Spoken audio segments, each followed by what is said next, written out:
पतंजलि प्रेम्युपरुद्धकण्ठो न किञ्चिदूते सुकलिकृदाक्षः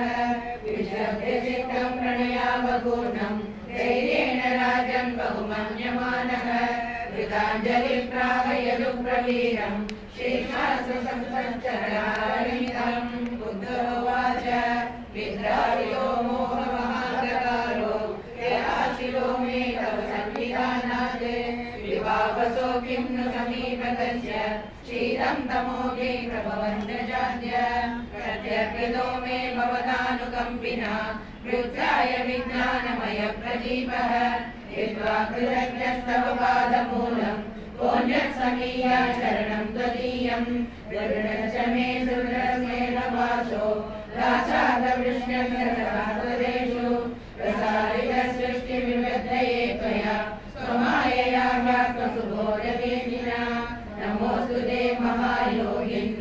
प्रपन्नमनुषाधिमा यदा तच्चरणाम्भोजे रजिस्यादनपायिनी